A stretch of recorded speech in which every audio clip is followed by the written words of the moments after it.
კარგად გაიხსენა უნივერსიტეტი როგორ ფუძნდებოდა, ხო? ნიკომარი მასწავლებელი იყო, ჯავახიშვილი ქმნიდა და რაღაც პირველი დისერტაცია მგონი აკაკიშანიძემ დაიცვა. და პირველი დისერტაცია იყო გარღვევა, ხან მეტი ლექციონერის შესახებ დაიცვა და ძალიან მნიშვნელოვანი დისერტაცია იყო საქართველოს ენის და ისტორიის კვლევაში. ახლა სიტუაცია ბევრად უფრო მძიმე არის, თუმცა ის რაც ამ ხალხმა დაიწყო, აი უნდა დაამთავროს როგორი ეს მინისტრი? გივი მიქანაძე და თუნდაც ბიძინა ივანიშვილი. თუნდაც ბიძინა ივანიშვილი. რა მნიშვნელობა აქვს? კიდევ აქ მუშაობდა ივანიშვილი უნდა დაამთავროს თურმე. ირაკლი როგორ ფიქრობ ამ სხვაობაზეც რომ სახელმწიფო უნივერსიტეტის შესახებ თვითონ არაფერი ეცეკვინება. ირაკლი აი ამ სხვაობაზეც რომ ვილაპარაკოთ მათ შორის და დისკუსიის ხარისხს აი ახსენა გიორგიმ რამ შექმნა უნივერსიტეტიც და რამ უნდა დაამთავროს თურმე ახლა იმ დროს ჩვენ ვილაპარაკოთ იმაზე რომ მთავრდება ტექნიკური უნივერსიტეტი მაგრამ ტექნიკური უნივერსიტეტი არ მთავრდება მარტო თბილისის სახელმწიფო უნივერსიტეტი მთავრდება იმ სახით როგორ იმ სახით რასაც არსებობს თავისი ღირსებითა და ნაკლით და რაღაც სხვა უნდა აშენდეს. სამუშიასაც ჯერ არაფერი უთქვამს, ხო?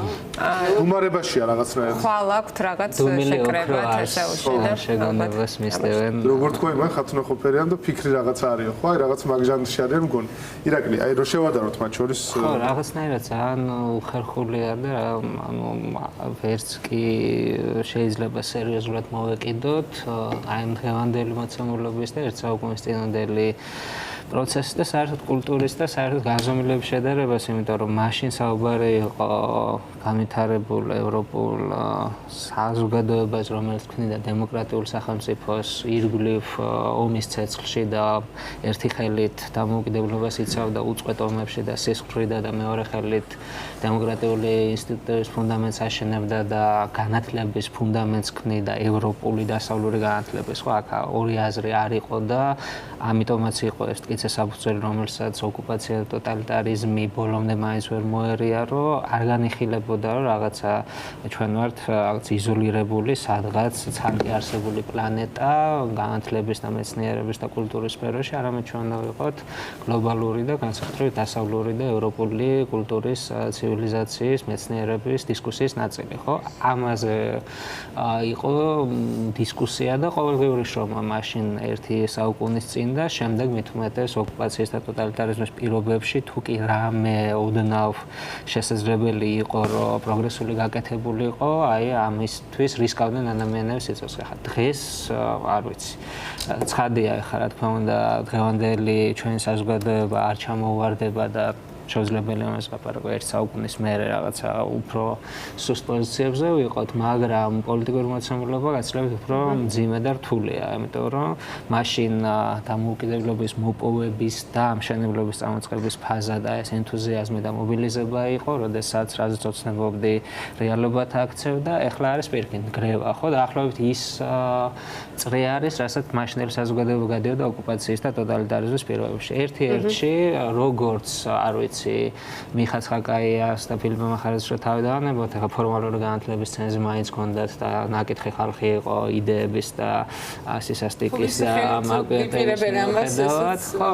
ანუ არ ვიცი, ლეგიონია მათ სახელი, ორ კლას უსწავლელი მაშინდელი ბოლშევიკების და მოსკოვიდან გამოგზავნილი ანალოგიური ინსტრუქტორების მსგავსად, დღესაც ზუსტად იგივე მეთოდებით ცდილობენ მიაღწიონ მიზანს. აქ საუბარი არ არის რაღაცა უნივერსიტეტზე, განათლებაზე, როგორი მოგწონს, რა ასე თქვათ მიდგომა და ასე შემდეგ. აქ არის საუბარი, რომ ვინ იქნება შენ როგორც საზოგადოება, როგორც ერი, როგორც ქვეყანა და აქ არის ძალიან ცხადი პოზიცია, რომ შენ აღარ უნდა არსებობდე, ხო? გავიხსენოთ ამ რეჟიმის მამამთავრის და სიმბოლოსი და ახლა მიქანაძეზე და სამუშიას ლაპარაკი სულად უადგილო აქ საუბარი ივანიშვილზე, მის რეჟიმზე და რუსულ ასე თქვა დღის წესრიგზე, რა რითი მოვიდა ეს ხელისუფლებაში, ხო? რა რიტორიკით, რომ საქართველო, ანუ რა არის საქართველო, ხო? საქართველო არის რაღაცა ორღობე, პატარა სოფელი ახლა და ამ სოფელს რა განათლება, რა უნივერსიტეტი, რა ტრადიცია, რა ამბიცია უნდა გქონდეს, ცხადია, ხო? ან ეს არის მისი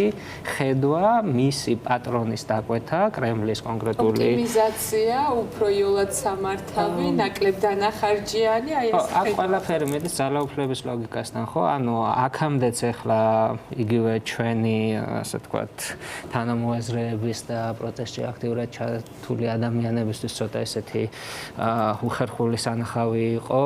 უკვე გაუქმებულად გამოცხადებული უნივერსიტეტის პროფესორები როგორ გაუჭებიან ხავს და ისევ რაღაცა ესეთი რევერანსებით საუბრობენ, ცდილობენ რომ მოალბონ რეჟიმი და რაღაცნაირად დაიცვან თავიანთი უნივერსიტეტის დამოუკიდებლობა. აქ არის საუბარი რაზე, რომ აქ ძალაუფლების ლოგიკა უკვე კონტროლზე კი აღარ არის, რომ ემორჩილება თუ არა. რა თქმა უნდა, აპრიორი მორჩილ, სრულიად მართულ, სრულიად უპრეტენზიო და პირიქით, ანუ გულხურვალე მხარდამჭერ უნივერსიტეტებზეა სამწუხაროდ საუბარი ამ ეტაპზე, ხო, რომელთაც აი ესე როგორც საჭადრაკო დაფაზე კი არის ლეგოს ფიგურები ეს ერთმანეთს მიაბამენ და იტყვიან რომ რაღაც გაკეთდა, ხო? აქ არის საუბარი საერთოდ ძალაუფლების ლოგიკაზე, რომ დღევანდელ რეჟიმს სჭირდება ძალაუფლების შენარჩუნება ნებისმიერ ფასად, ამას სჭირდება რეპრესიული მანქანა, მაძღარი პოლიციელი ან დამსჯელი უნდა იყოს საკმარისი რაოდენობით, თუნდაც დარჩენილი 99% შიმშილობდეს და კვდებოდეს და გარბოდეს, ეს არის დაკვეთა. ამისთვის ფულია საჭირო, ამ ფულის პრობლემა აქვს და ახლა მაქსიმალურად უნდა შეკვეცონ ხარჯები. გეგმავენ ასეთ მასშტაბურ ჩარევებს, რომელიც ამდენ ადამიანს ეხება, ნუ მათი მიმართება რა არის ალბათ ისე რომ მithumetes rato უნდა აი ბიუჯეტს ხო საკუთარ ჯიბედ თვლიან და ამდენი წლების განმავლობაში ჩვენივე გადასახადებით და ჩვენივე შექმნილი ბიუჯეტით ჩვენ ჩაგრავდნენ, წამლავდნენ, გვაწამებდნენ, გვახჭობდნენ, ხო? ეხლაც იგივე უფრო ღრმა, ასე ვთქვათ, პროცესი მიდის, რომ ამ, ასე ვთქვათ, ხარკიდან, როგორც თვითონ ხედავენ, ეხა რატო უნდა დაახარჯოს ადამიანის განათლებას, რომელიც მისი მორჩილი არ იქნება, იმიტომ რომ ელემენტარული განათლებული ადამიანი დიქტატურას, მონობას, რუსეთის პროვინციად ყოფნას ძნელად თუ შეეგუება. ამიტომ ეს არის ძალიან ცხადი და ამოცემული და ამის გარშემო უფრო მნიშვნელოვანია პრეზიდენტსაც აღარ ჭირდება